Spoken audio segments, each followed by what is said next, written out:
There's a lot of offense, and that's what it takes to win these matches and try and take down these big titles. Okay, so we'll let you know how that one finishes. It looks as though it is going to finish in the next few moments, but still a few balls for Mickey Kraus to pop there. We, though, will turn our focus to this last 32 match on the main table between young AJ Manis of the Philippines and the man in your picture there, Duong Quoc Hoang of Vietnam. Big gulf between them in terms of age, Jeremy, but they're both guys who have made big progress on the tour over the last couple of years.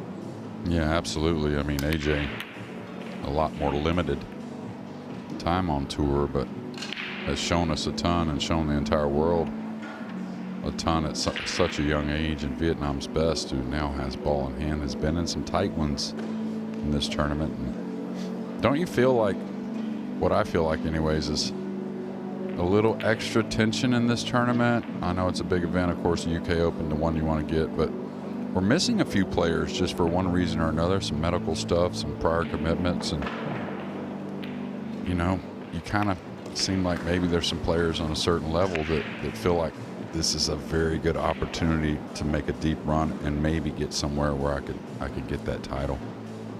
We told you we'd let you know how the Mickey Kraus match finished. We did even better by showing it to you there, and he is now through, so David Al-Qaedi exits the UK Open. And with regard to your point, Jeremy, I could not agree more.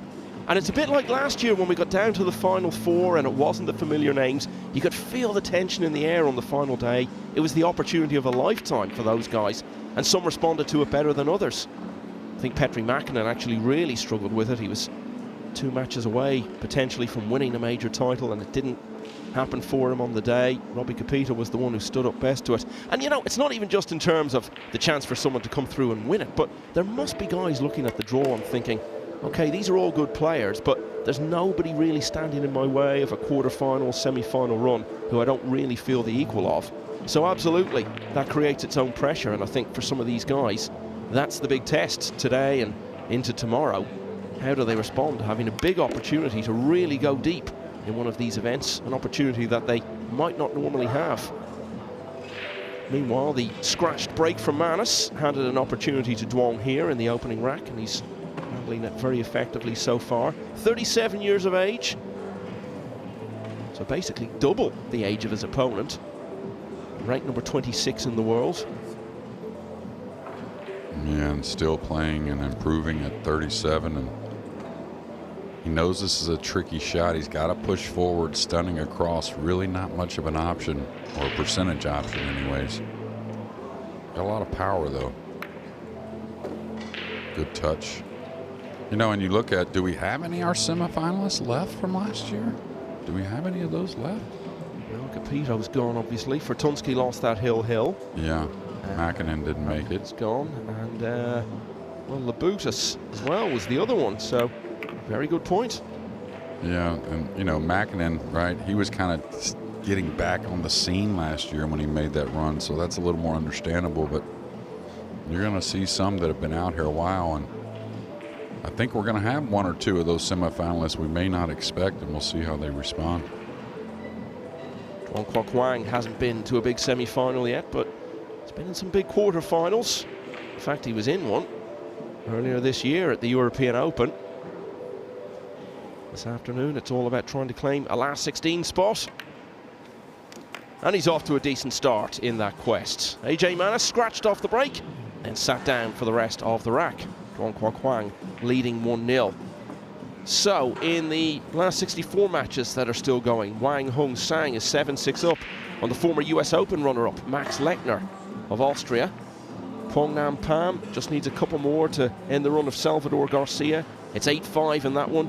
Victor Zielinski is also on 8, but much more comfortable against Radoslav Babica. It's 8-2 there. Imran Majid in the match we were having a look in on a few minutes ago, 8-4 up on Low Ho Sum. And Tyler Steyer on 8 as well, leading 8-5 over Anthony Braben. So they're the last 64 matches still going. And in the last 32, Daniel Maciol has won the opener in the all-Polish clash with Mateusz Sniegocki. And I already told you that Fitim Haradinaj was 1-0 up on Georgi Georgiev. Duong Quoc Hoang is 1-0 up here. And this is our first look today at his break. So, Jay, if you could tell us about his technique here and what you make of it. Yeah, he's another one that's been able to pick up the speed on the break shot. And really, Duong, I mean, offensively, whether it's breaking the balls, jumping the ball, elevating the cue, I think he's one of the best out there. Really doesn't have a whole lot of weaknesses when it comes to offensive part of the game. And nice break off there. The cue ball got kissed down to the bottom. So like always at any level, but especially the pro level, very difficult to push out.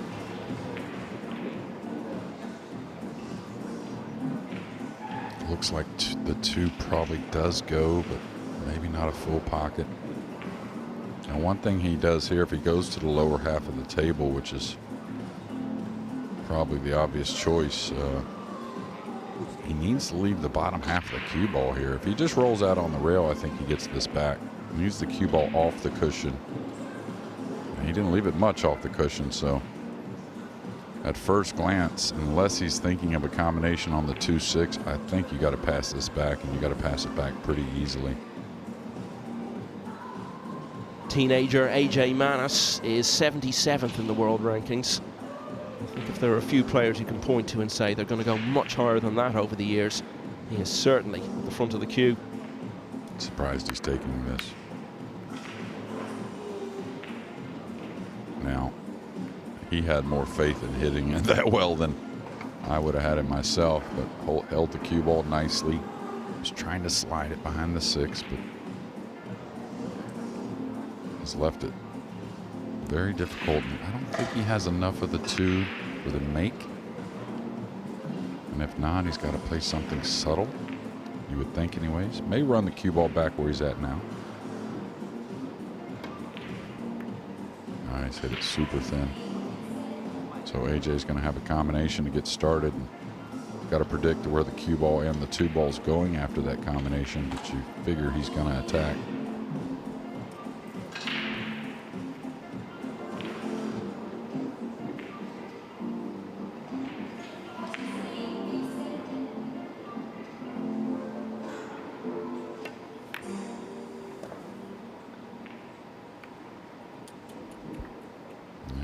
Awkward cueing here. Does have the right part of the ball and can level out somewhat and roll this. When you think about these young superstar players, and some we know are going to be superstars, maybe not at that status just yet, and you kind of wonder when's the time to bring them out with the big boys, really, you know. And like, what's the kid's name from Germany that's so good? Vogels, right? And yeah, Felix Vogel. Yeah, and I think they've done a real good job of keeping him back a little bit, letting him play a lot of junior events, letting him win a lot of matches, you know, and get a lot of matches under his belt. Not only as a young man, but as a favorite in a lot of matches also, so, which is a different kind of feeling than an underdog. We've seen that before with many players where they play better against a tougher opponent. But what I'm getting at is you don't want to pull these kids out too early, but this AJ Manis, he's definitely ready to be out here with the big boys, I think.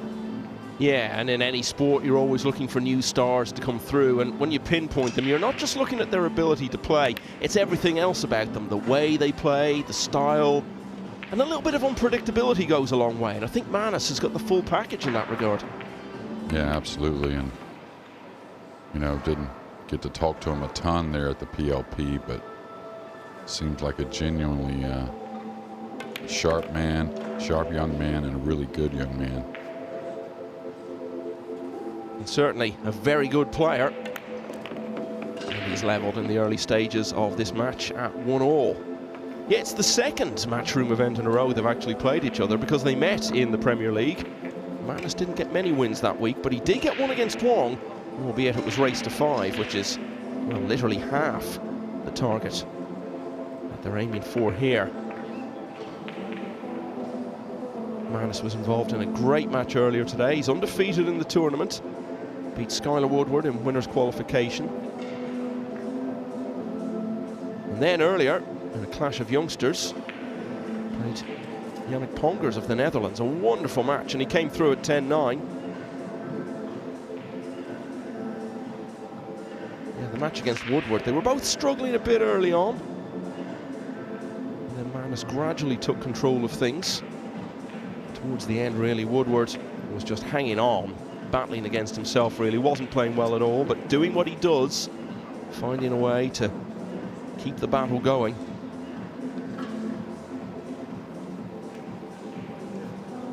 Manus got it done comfortably enough in the end. Then the win over Pongers. And here he is in the last 32, bidding to reach his first ever last 16 in one of these events. And he's breaking at 1-all.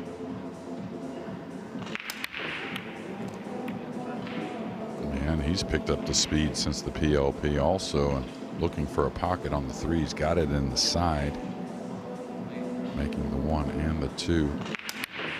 Looks like he's got a little angle here. Maybe he has to play a light one to hold for the pink 4. Oh, he's got the corner also. Never mind, the 8's not in the way, so this is a more comfortable way to play the ball.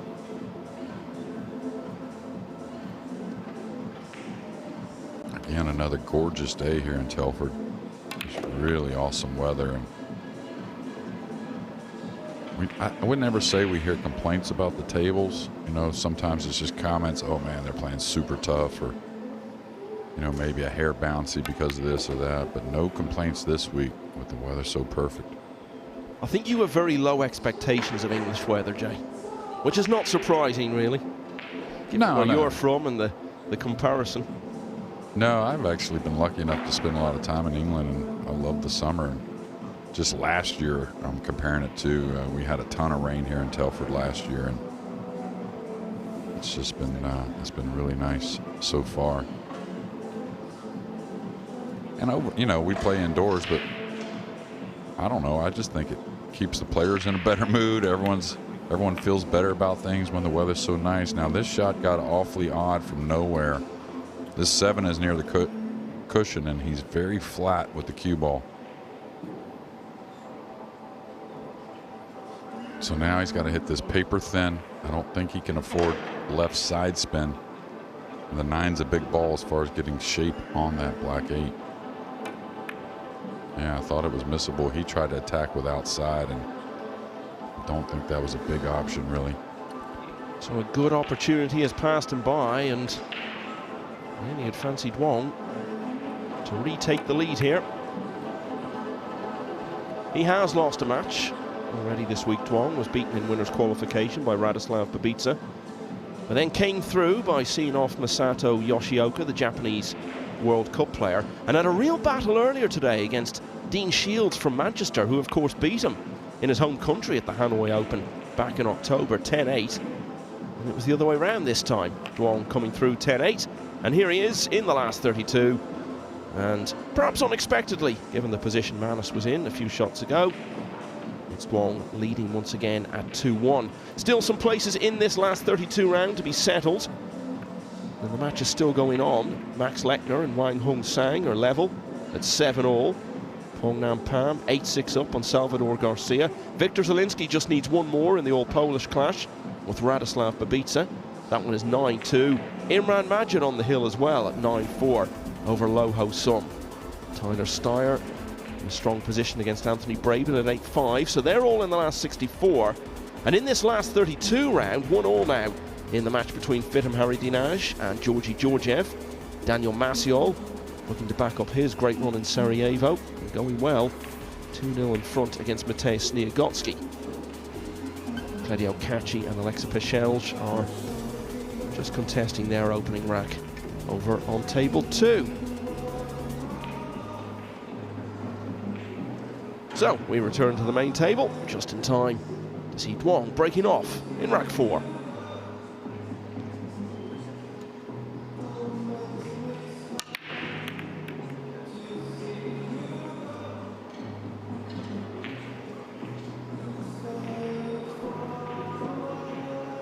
Just didn't hear the connection on the rack there. It seemed a little thin, but then the cue ball arced nicely, but the one wasn't very close. Those little things now snookered behind the 8. Probably he's got to make a nice 2-rail escape here, kind of holding the cue ball behind the 8. And here I wouldn't get so concerned with where the 1's going. Just try and hold it, you know, fully. and just take your chances leaving something long. And a nice shot.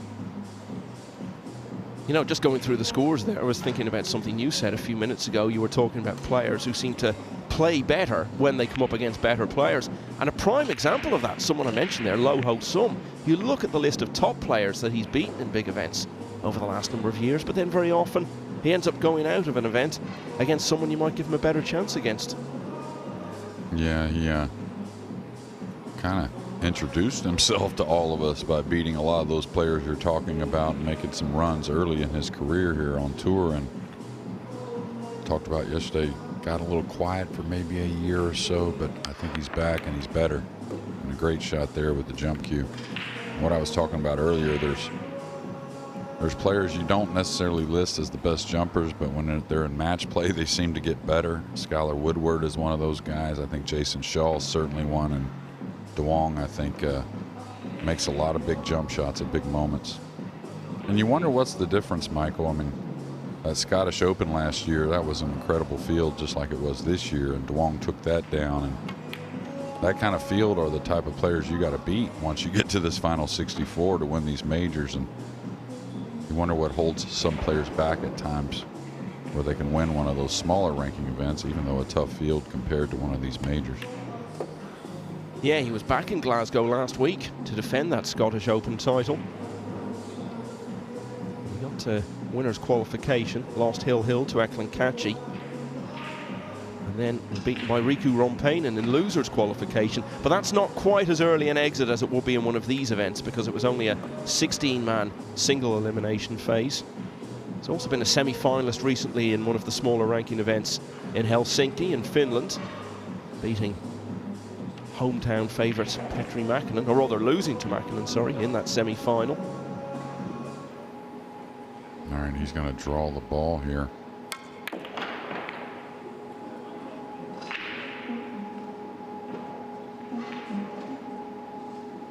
Just a little bit of a draw stroke here on the 5, and should extend his lead.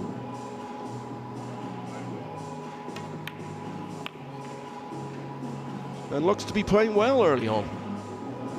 Yeah, I mean, you know, was in a real battle in his last round. He was in a few battles to survive, from what I remember, on the one-loss side of the early rounds of this event. So he's just become a real seasoned veteran that has a lot of talent. Now that's table 5, Ho Sum, who we were talking about a few moments ago. Has that great record against top players, but again, here he is struggling against someone who you might have made him favourite against, Imran Majid. And if this falls nicely for the British veteran, this could be quite literally game over.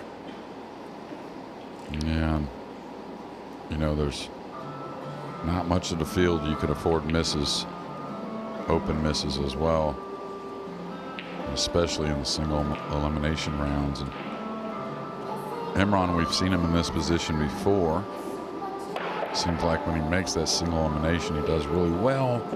If he stays on those outer tables a little bit, got to do better with the shot clock, I think.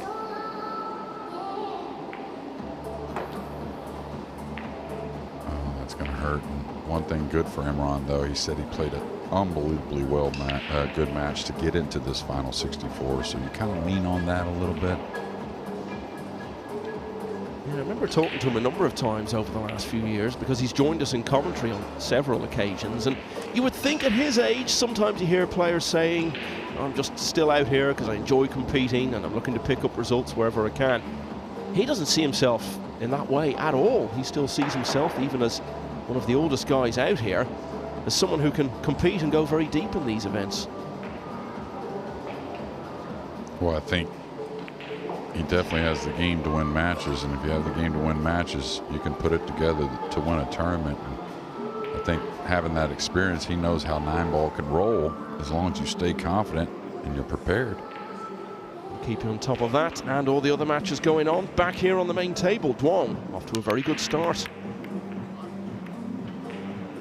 Yeah, this didn't like the way those opened too much. We'll get another look here in a moment, I'm sure of it, but let's see, yeah, cue ball really did its job there, and that's twice the ones missed by some piece, and kind of wonder if the rack was fully intact. 2 dry ones in a row for DQH.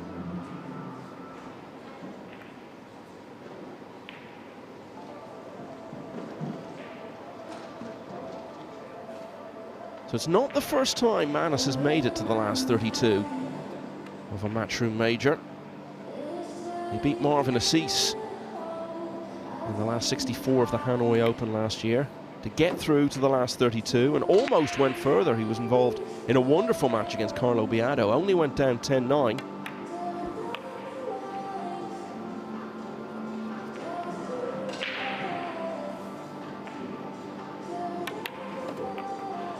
You know, and all players have their own pace of play, but one thing all of us can take from this young man is he doesn't worry about the simple ones. You know what I mean? Like when you get in a big moment, you can start to stress about all shots. And when you don't allow that to happen, when you do get in that stressful situation, you're not already there. So it doesn't get so high and intense between the ears, which definitely affects the back arm.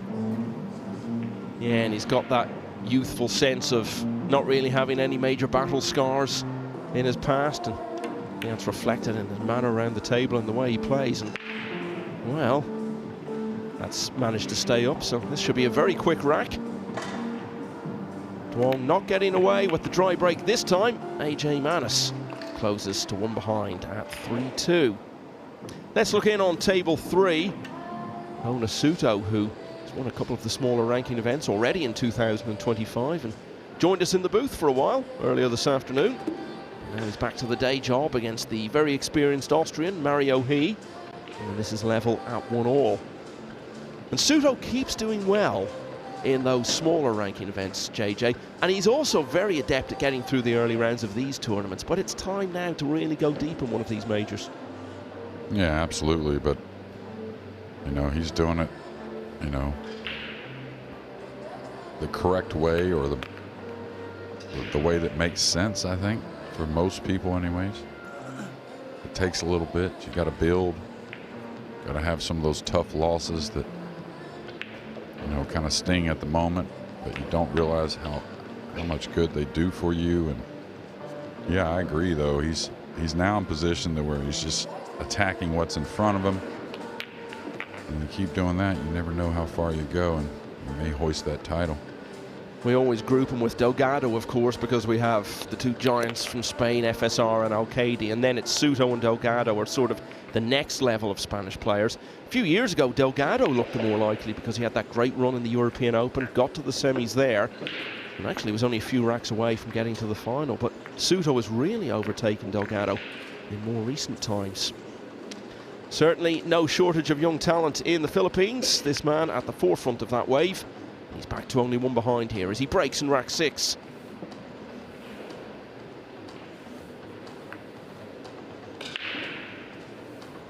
Yeah, this table's been awfully stingy on the 1. Not so much with the cue ball, it seems, and now ball in hand for Duong.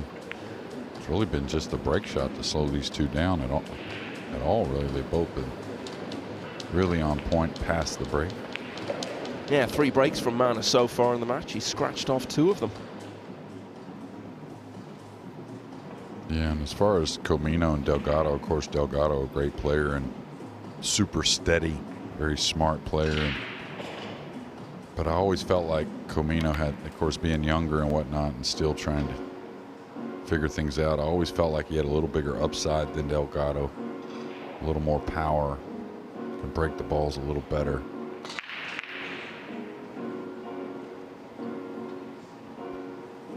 And I kind of like that guy that, you know, we all like the guy that can keep it between the ears, but I also like that player that doesn't mind showing how upset they are about a loss and whatnot, even you know, even if they weren't the guy to really win the tournament. But we've seen Comino show those emotions before, and I don't think that's a bad thing.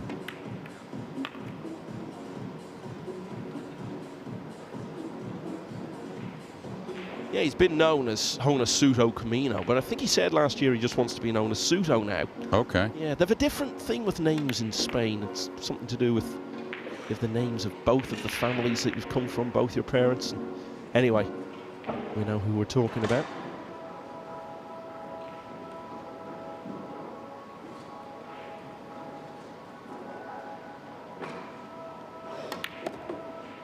Yeah, a bunch of youngsters playing in this round. Of course, game's getting younger, it seems like every sport. Picels and Claudio Cacci just kicking it off to try and make that final 16.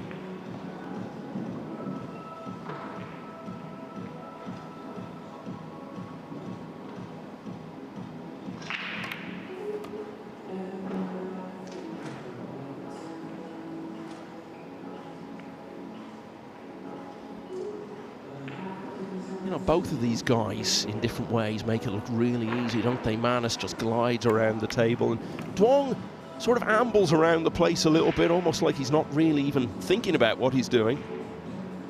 They can both make the game look a good deal easier than we know it certainly is. And this has been a good start from Duong Quoc Hoang. Scratch break from Manus again. And he's exploited it just as much as he did in the opening rack, and so we now have multiple racks in it for the first time in the contest. Duong's lead is 4-2. Now, in the match is still going on. In the last 64, Max Lechner 8-7 up on Wang Hung Sang. In fact, that's just gone 9-7. And Tyler Steyer, who we can see here, is on the hill against Anthony Braben, leading 9-6. This is over on table 9. Imran Majid did lose that 14th rack to Lo Ho Sum. So that one is now 9-5. And I'm not sure I gave you the final result on the Viktor Zielinski match, but he has won anyway, 10-2 against Radoslav Babica. So he'll play Majid or Lo in the next round. Pongnam Pham still looking for one more against Salvador Garcia at 9-6. And in the last 32, we've got Daniel Maciol and Mateusz Sniagotsky now level at 2-all. Honasuto is 2-1 up on Mario He. Fraser Patrick having a great run here. The Scot has won the first 2 racks against Lu Ri Teng, who's looking to make the last 16 here for the 2nd year in a row.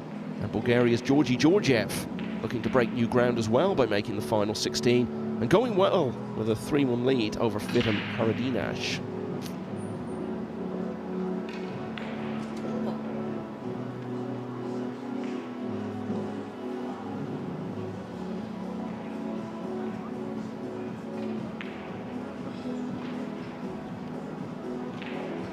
Tyler, this is really the shot to get it done. Should have easy position on the 7, the 8 over the corner, and the 9 very handy. He's the only one of your boys left now, isn't he? Yes, sir. And Sam Henderson, good shout out to him making that final 64. Constantly building on that game. I know he didn't have the match he wanted here today, but keep that head high and moving forward. Meanwhile, what have we got here on the main table? Now we got a break off with the 1 down, which we haven't seen much of, and a long distance 2 ball. But yeah, these guys two get on with it because you see a combination of really good fundamentals and a lot of talent between Duong and Manus.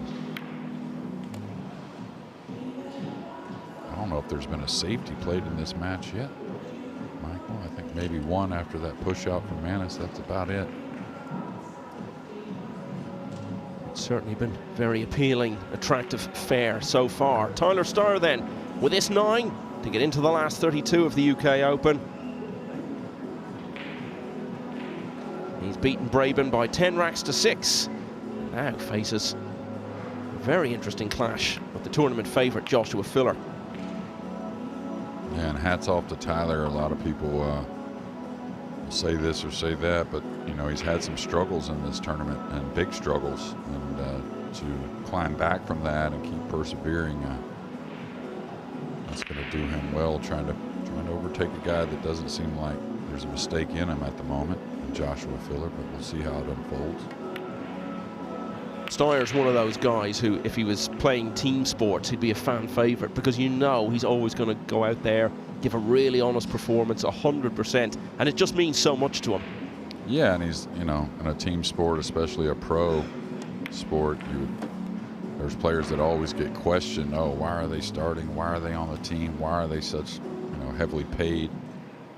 But the coaches and the players that they play with understand that role that they play, and they bring every time. And Tyler's kind of one of those, and that's why, to me, and unless someone shows otherwise, he's a hard guy not to pick for that Mosconi Cup team. Yeah, and he was pretty much the best American performer in Orlando just before Christmas.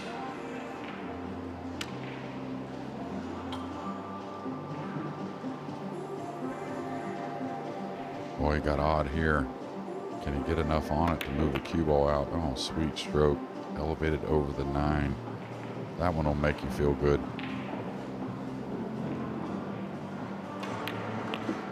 Looking for 10 racks to get through, and he's now completed the first half of that task in very impressive fashion.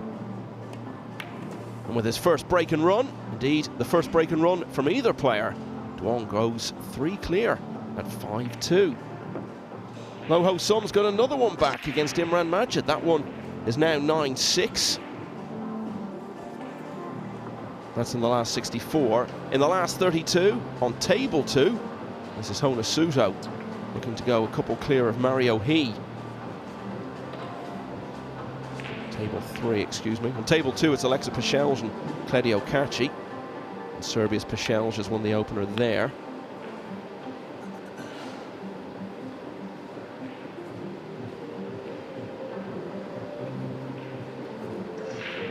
Quoc Nam Pham is through. The run of Salvador Garcia beat David O'Cady earlier in the week is at an end. Pham wins 10-6 and will now face the 2-time world champion Torsten Homan for a place in the last 16. And in the last 32 round, Georgi Georgiev 3-2 up now on Fitim Haradinaj. Fraser Patrick has now won all of the first 3 racks against Liu Ri Teng. Daniel Maciol back in front against Mateusz Sniagotsky at 3-2.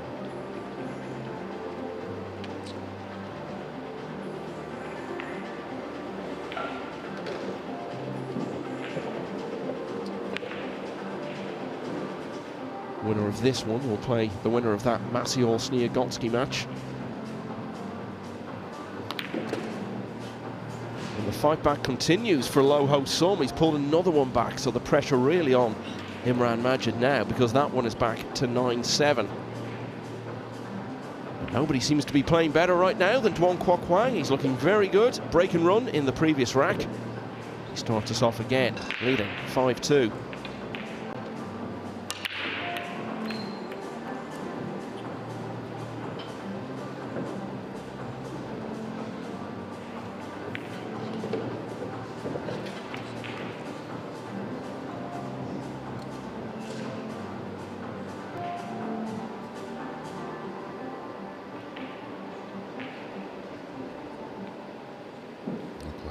From Pseudo.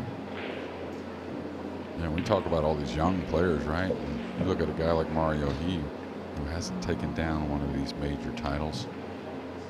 Feels like he's been so close before. It's been some time now, maybe a season or 2 since a real threat at one, but he's still pretty young himself. I mean, you know, he's not like Pseudo or what we see with AJ Manis, but overall, still plenty of career left. The young guys make it easy to overlook.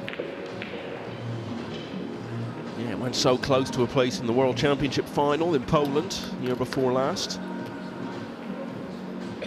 Has been a 2-time winner of the World Cup team event with Austria alongside Albin Ocean. They've also been to the final on another occasion as well. Pseudo could have used a little more draw with that bridge work. I don't know if I passed that shot from AJ Manis or not. I think all of us would like to see Mr. He make the Mosconi Cup team as well, you know, considering that unfortunate time he made the team and was taken off. Duong's looking at here. imagine anything offensive. Should just cross this over, try to run the cue ball behind the pink. Double kissed it, may fluke it.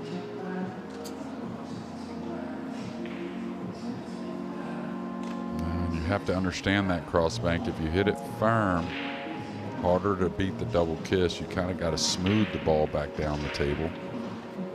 He was really trying to double bank the 2 to the top cushion. That's why kind of lost the mark on the shot itself. And miscue, it sounded like.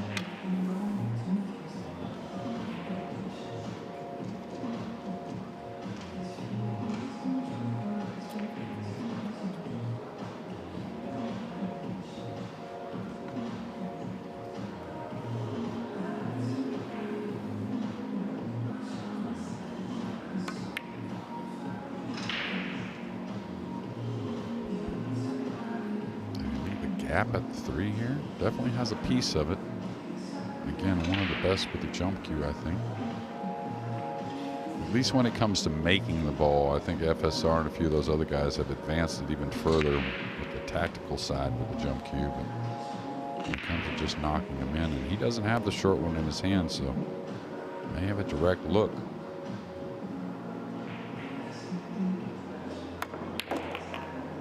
So good when he elevates the cue. It's amazing, really. How many times did we say that during the Reyes Cup last year? We kept pointing to that particular strength of his. And I wonder, it's, you know, we talk about when he walked around the table, maybe a light breeze would blow him over, right? It just kind of little like sachet, just real soft sachet around the table. But I'll tell you one thing he does better than most is he stays real still when he elevates that cue, and that makes a huge difference on success. Well, I tell you, he's doing everything he can to put all the heat possible on this young man of AJ Manis, and it's got to be that way just because I kind of feel like Manis has the mentality, I don't care what the score is, as long as I can get to the breaking end, I can make up a lot of ground quickly. Yeah, and I think he's probably right to feel that way. Yeah, Duong was one of the stars of that Reyes Cup week in Manila back in October. He won both of his doubles and one of his singles. He actually had a chance to clinch the cup for Asia. Carlo Biado had the first shot at it, lost to Jason Shaw. So then Duong had the next chance to get Asia to the magic number of 11, but he lost to Shaw as well and fell to MVP Aloysius Yap to clinch it in the next match against FSR.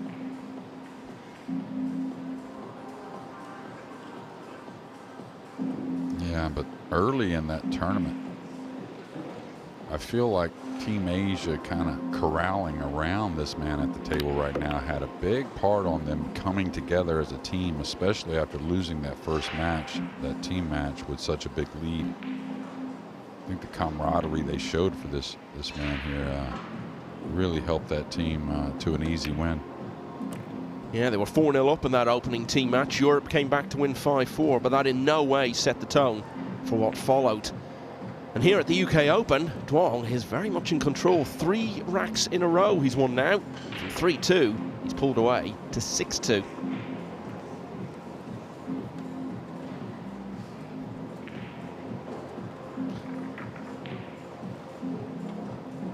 Now, let's look in on table 2. This is also a last 32 match. Alexa Pechels, who's been a semi-finalist at the US Open a couple of years back. Going well here against Claudio Cacci, leading 2-0. Meanwhile, still some action going on in the last 64, and Loh Ho Sum has got yet another one back against Imran Majid. So the British veteran still can't get across the line. It's 9-8 in that one now. And the only other match still going on in that round is also 9-8 in favour of Max Lechner over Wang Hung Sang. Meanwhile, in the last 32, 3-all between Fitim Haradinaj and Georgi Georgiev. Liu Riteng has got back to 3-1 behind against Fraser Patrick. Daniel Massiol 4-2 up on Mateusz Sniagotsky.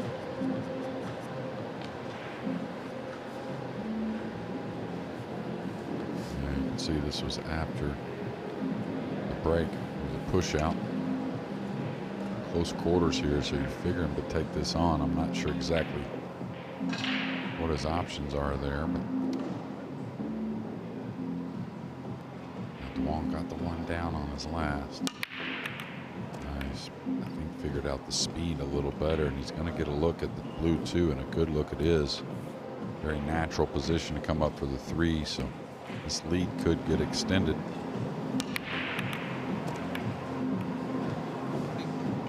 I think at this point he's still best known for ending Shane Van Boning's title defence at the World Championship a couple of years ago. It took him into the quarter-finals where he lost to Wu Kun Lin. Soon after that he got to another big quarter-final at the Spanish Open and almost went further. He was only beaten hill by Mark Bijsterbosch. Yeah, it seems like every match that week at the Spanish Open was hill. It was truly amazing. Players were just trying to put us all through the ringer because, as you recall, that venue was so hot. Wanted to punish us by keeping us in there as long as possible. But it was a great tournament, won by Dang Jinhu. Double bill, of course, with the World Cup. It was won by the Philippines. We had those events back-to-back in Lugo.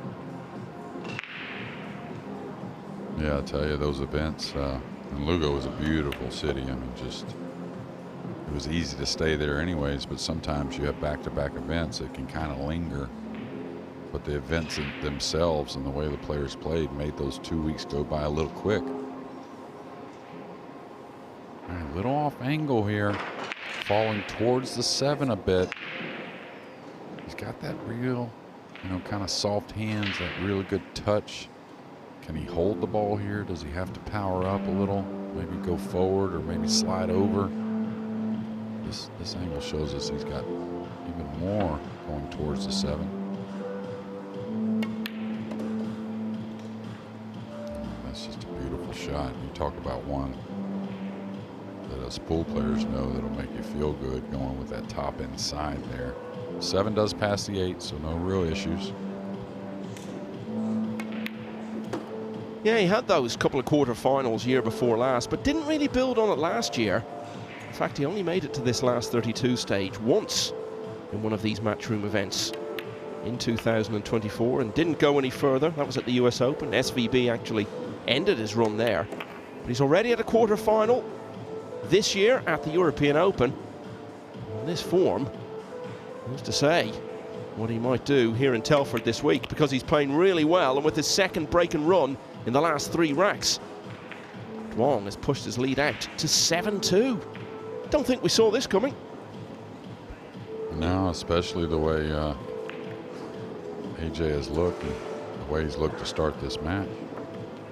Now let's go to table 5. We were in here earlier, weren't we, when Imran Majid looked to be closing in on victory, and I think it was a 6-ball we saw him miss, and everything seems to have gone the way of Loh Ho Sum since then, because the former World Masters runner-up from Hong Kong is now only 1 behind at 9-8.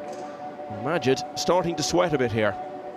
Yeah, absolutely. And this is where he's just got to get on with it. There's no questions here. You got to try and knock this ball in. Very natural to draw over and hold position on the 3 off the side cushion. The problem is that, a lot of times these leads, you miss that 6-ball we saw earlier to close the match after Loh Ho Sum missed it. Maybe there's been a few more of those misses involved since we left this table a few minutes ago. But here you just got to attack, no doubt. So much pressure on this shot, all provided by the context.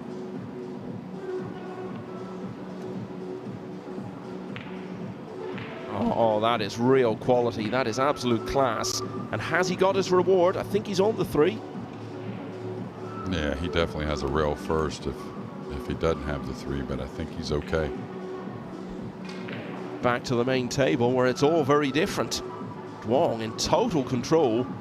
And as you said, JJ, Manus the sort of player who, if he can get a foothold, can turn this around. And maybe it's going to come here. Well, maybe not. Yeah, little things. Remember that mistake early, right? The one kind of glaring mistake when he kind of maybe overlooked position on that 7 that was near the pocket. Fell over on the rail, had that missed ball. Then a dry break to where he didn't really have much of a push out. And Duong has gotten control since. He's going to go after this kick. If he hits underneath it, he feels like the 1 is wired to the upper corner off the red 3. Yeah. Very good experience beyond his years, this young man. Okay, so could that be the moment that Manus starts to turn this around here? Oh no. Overcut the 2 to the pocket. That's why he threatened that scratch and got away with one there. And now he's falling kind of straight. Watch where this 2 hits the pocket. Way over on the side. That's why the cue ball is a little suspect. And now he's got to do something. The 4 doesn't pass. So he's coming across for the combination. Well, this would be a very nice way to start the comeback. A quick kill. And AJ Manus finally stops the rot. He'd lost 4 in a row before that, but the combination gets him back to 7-3. Now it's gone hill on table 15. Wang Hung Sang has levelled at 9-all with Max Lechner, so it'll be 1 rack to decide who plays Pius Labutas of Lithuania in the last 32. Meanwhile, back to table 5. Majid did not see it out from there. Loho Sun back at the table, but he's got problems to deal with. Oh, and he may just have had a big result. Yeah, well, we saw the table, and he obviously got on that 3 ball, and it was an open table, so didn't gain position on the 5. Played a nice safety, but when you let him back out of the chair, you never know what's going to happen.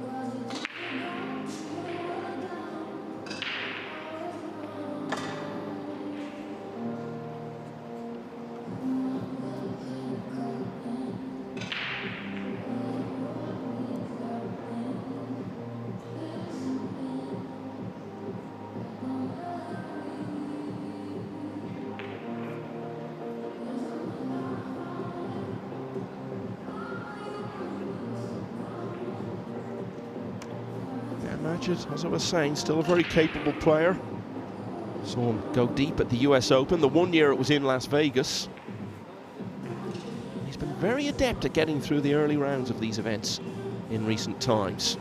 AJ Manus looking to make the last 16 for the first time as he started a big comeback. Was 7-2 down, but he has just taken rack 10. But needed to build on it with the 1 in the side.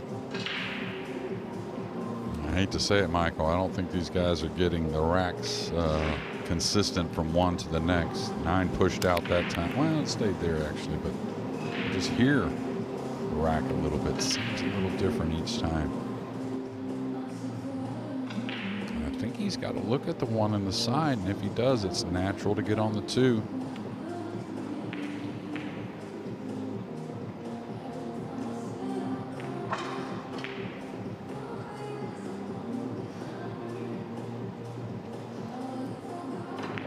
He's going to elevate, so he's going to draw to the side cushion, trying to kill the ball bit for the 2.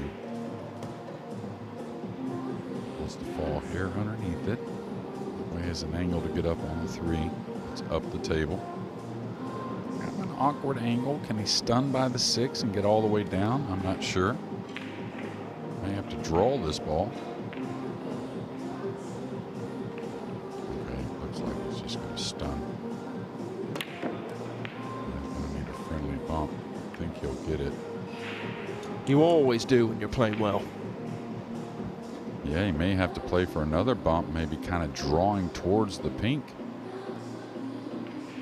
Can he ease this? I don't think so. I don't think 3 rails is very good unless he goes between the 6-9 with the cue ball. So again, he may have to slow draw towards the pink. If he draws by it, he's got the upper corner.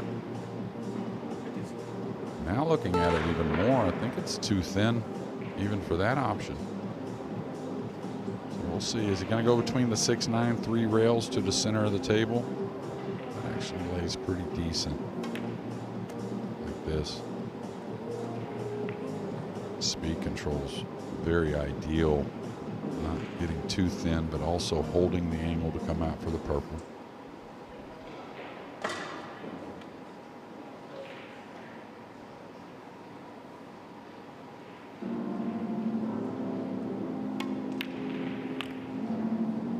this is turning into just about as good a display as we've seen from anyone on the main table this week. And if Duong gets through, he could face very familiar opposition in the next round, because he played Torsten Homan twice during that run to the quarterfinals in Sarajevo back in March. Beat him in winners qualification, and then after Homan had come through on the loser's side, they were paired together in the last 64, and Duong obviously won again on his way to the last 8. And if he comes through here, and Homan beats Quoc Nam later today, they will meet again tomorrow. Yeah, well, it just so happened I've had my eyes on Thorsten several times this week, and I really like what I've seen. Always plays steady, I mean, but I just feel like he looks really comfortable. Playing very aggressive as well, which is always a good sign. Nice little cut shot on the 6 there, by the way. Coming 4 rails for position on the brown.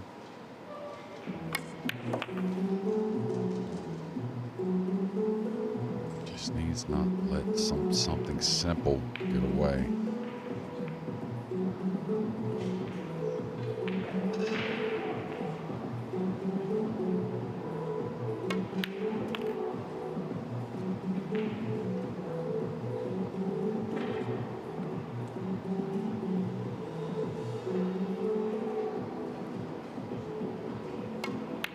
So Manus' attempted comeback has been stopped in its tracks very quickly there. He's going to have to start another recovery now, because he's 5 behind once again, and Duong is already just a couple away from making it through to the weekend. He leads 8-3.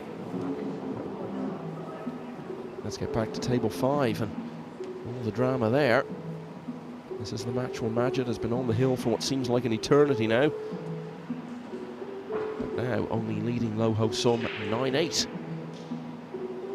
Yeah, when we left, he was snookered on this purple 5, so there's been a few exchanges. It looks like the angle's going towards the 8.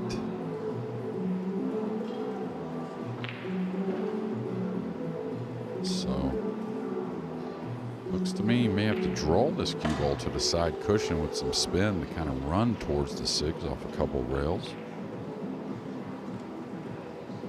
See how he attacks with the tip position.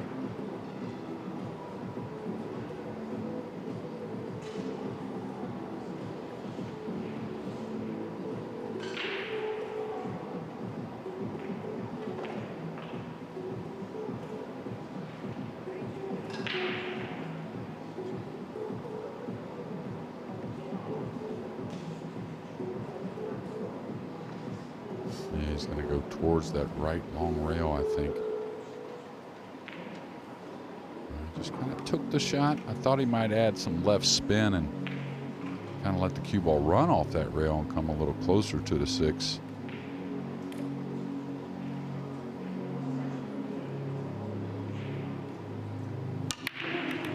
Duong breaking with an 8-3 lead. He's made the 1. He's got a pocket to the upper right. It is a little thin and very missable. He's got to kind of hold it for position on the 3. He's got an easy safety, obviously. Could play a bit of a 2-way if he wanted to bank the 2, but that opens up the option for the jump cue if you happen to miss the bank. So he's just going to kind of nip this behind the 3. Imran taking a bit of time here, and sometimes that's not always the best. Yeah, these wins at this stage of a tournament mean so much at this age. You never know how many more of them there are going to be in the future.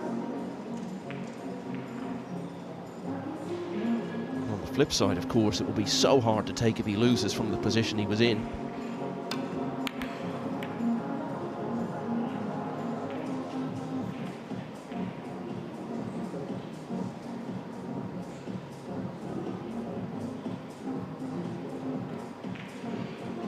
Waited so long to pull the trigger, but it's a fine shot in the end. The job not quite done yet, though. We'll have to say one more decent shot from Majid, and that should finally be that. Yeah, he would have loved to have grabbed some type of natural angle here to run the ball, especially when nerves are high. Probably pretty obvious. Now he's got to draw the cue ball, so shouldn't be a problem. easy missed ball from Duong, something we didn't expect there on the side. Maybe got a little fortunate with the miss, but nevertheless, give a young man like that some hope. Over on table 5, Majid again taking a lot of time, but he knows the importance of this shot. Get this right. And he's just about through.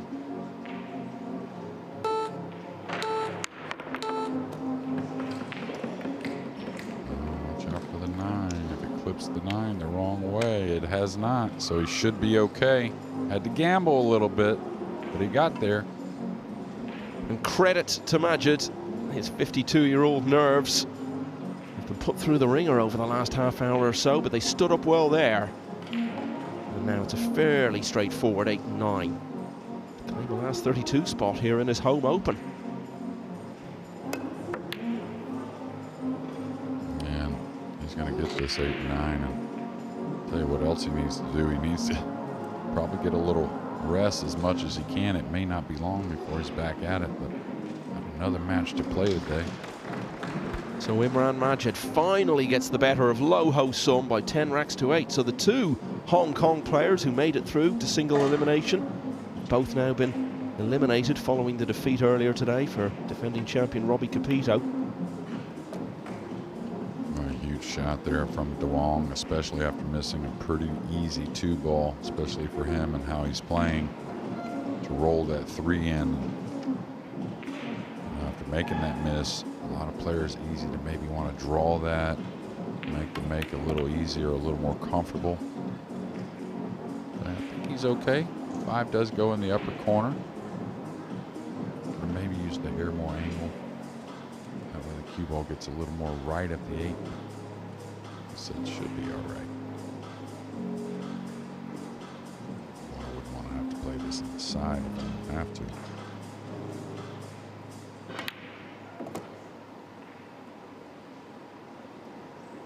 Perfect here. He'll just go one rail between the 8 and 9, just a little bounce off the second cushion, that being the short one near the 7.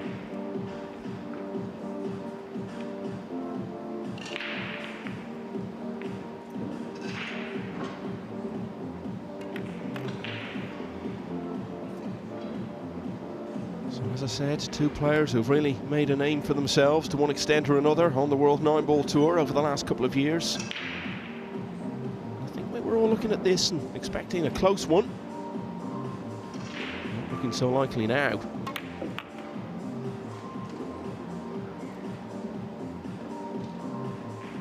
Duong's excellence has basically killed this as a contest. Yeah, really. I mean, besides the break shot, which has cost Manis 2 scratches, of course, that you can't always predict, some dry breaks, but really just that 7-ball, remember, that was the glaring mistake. It's just been exceptional pull by the Vietnamese star. And that is now 6 of the last 7 racks have gone in his favour. He just needs one more to advance to the weekend's play. It's 9-3. So Imran Majid, remember, got to the last 16 of the inaugural UK Open in London. 3 years later, he's 1 match away from getting back there. He will face Victor Zielinski after that win that we saw a few moments ago. Now that will be in the last 32. And in the last 32, you can see Hona Suto is really starting to pull away from Mario He. 6-2 now in favour of the Spanish player. And just 1 match still going on in the last 64. Max Lechner and Wang Hung Sang are embroiled in that hill finish out on table 15. Elsewhere in the last 32, it's 4-all between Fitim Haradinaj and Georgi Georgiev. Fraser Patrick 5-2 up on Lou Ri Teng. 4-all now between Daniel Maciol and his fellow Pole Mateusz Sniagotsky. And it's 2-all in the match on table 2. Claudio Cacci up against Alexa Pechelj.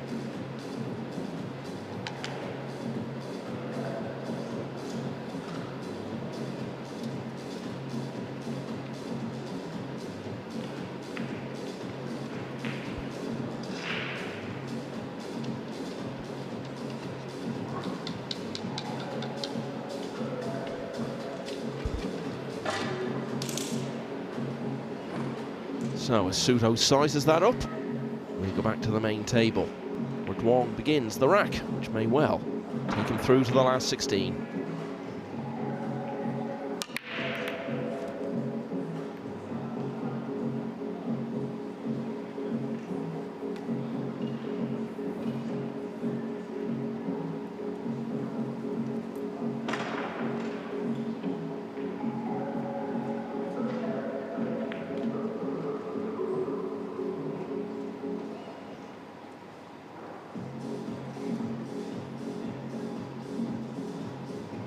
We said it was a very good week for him at the Reyes Cup, but didn't always play top stuff throughout that event. I have to say, this is about as well as we've seen him play. He's been out on the main table.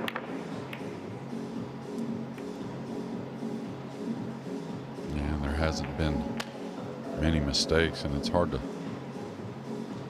label anything with the jump cue a mistake besides the ball hanging, really. But the little things like this, when he has had to take a little chance here and there, he's escaped. Now, there's only been a couple of those. It hasn't been some type of continuous luck. It's been awesome play to get to this 9-3 score.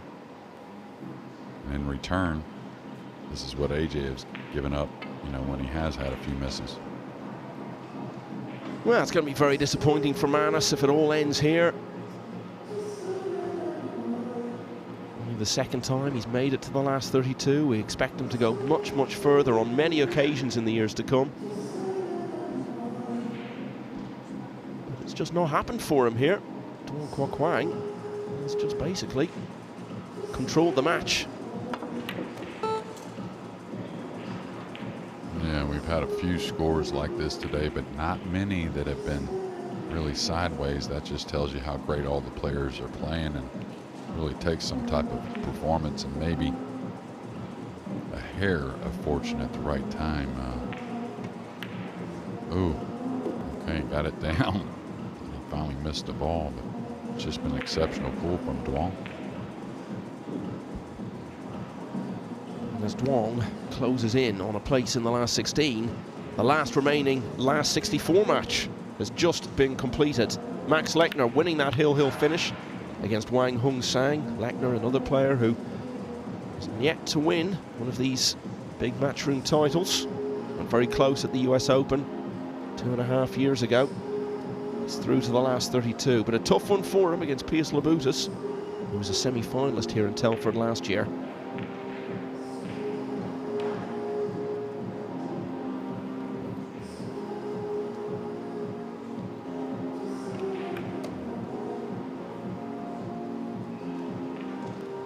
It's no surprise to see the name Duong Quoc Hoang in the last 16 draw, as now seems just about certain.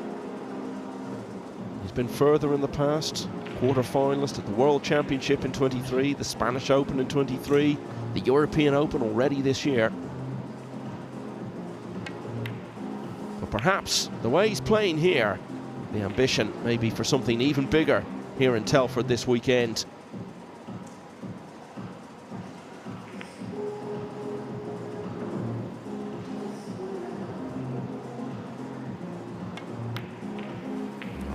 Gave one up.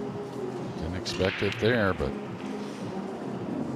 was going to be a clean one all the way out to a 10-3 victory, but AJ still got a chance.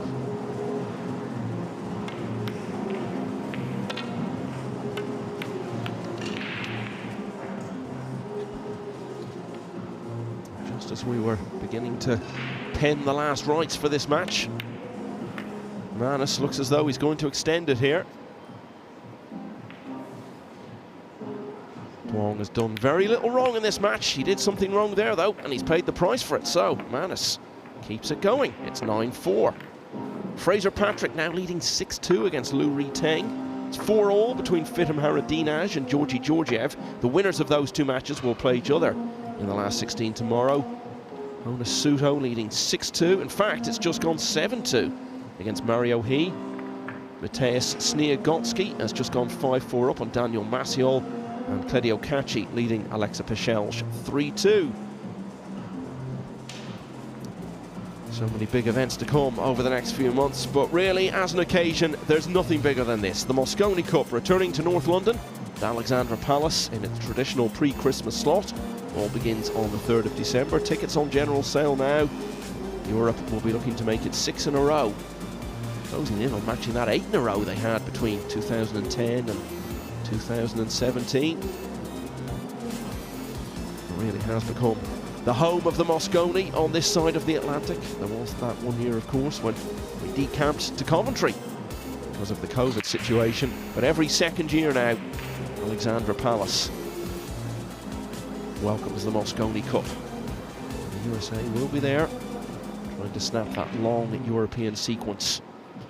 Of course, the last time Europe went on a long run of wins, it was in London that the Americans finally managed to end it in 2018, won again in Las Vegas the following year.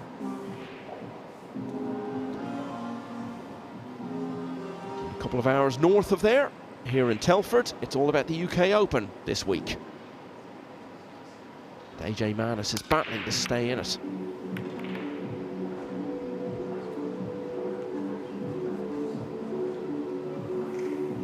And this has been, there really hasn't been a bright side of him breaking the balls at all in this match. Dry breaks. He has made a ball once, I think, maybe?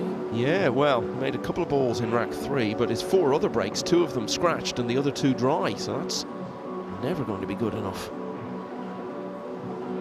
Yeah, you never know when that may turn around, so he's going to keep grinding, trying to get back to that breaking in, even though it's been very frustrating so far in this match. You know, you wouldn't say it's definitely been the difference. I wouldn't say that anyway.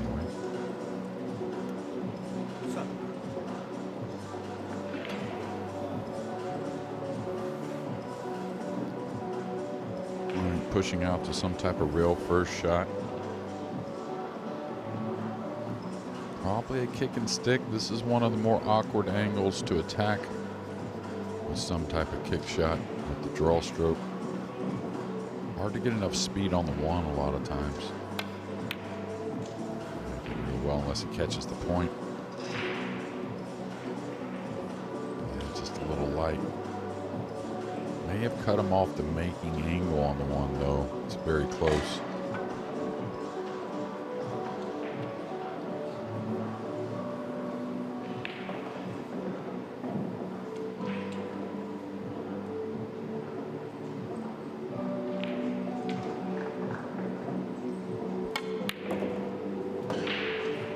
Yeah, pure stroke there to draw off the 6. That was a very heavy contact on the 6 also. Very committed stroke has gotten him in position to take it down again. Yeah, was in a similar position in the previous rack. Couldn't quite get the job done then.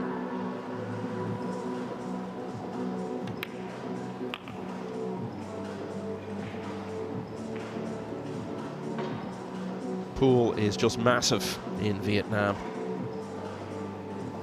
You have to wonder what heights it could reach if one of their players was to actually win one of these major tournaments. As it would be big news in that country. Still some way off that happening for Duong Quoc Hoang this week, but if he can continue to play like this, who's to say it won't be his time. We saw another Asian player come to Telford last year and make a huge stride forward by winning the title. No reason at all why Duong Quoc Hoang couldn't do this year what Robbie Capito did 12 months ago.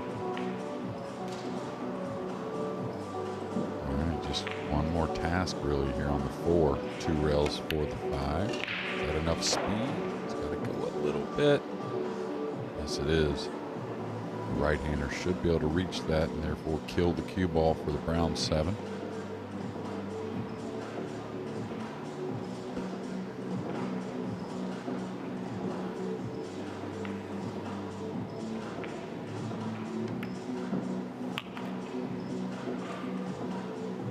Hard to see anything going wrong now. It's been a very competent performance. He's looked very in control of his game. Yes, there was that lapse in the previous rack, but it was very much at odds with what we've seen from him throughout the day. But hold on, what's he done here? Yeah, as soon as he hit it, it seemed like too much speed, and Now I don't think this is really cuttable. Or at least the percentage is very low, and may have to play a safety here. Looks like he's going to go for the cross corner bank. Undoubtedly going to draw the cue ball. This is short, so AJ still got life. For the second rack in a row, an entirely unexpected lapse from Duong, with the winning line just a few shots away. Yeah, looks like AJ had a little piece of the 8, but maybe not enough to do much with. Oh no, he's completely snookered. So he's going to jump bank at this. Either corner, it's kind of whatever you like.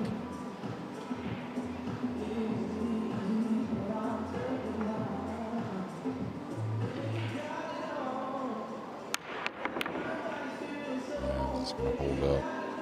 So Duong's going to get a pretty easy shot at the 8 to finish this match.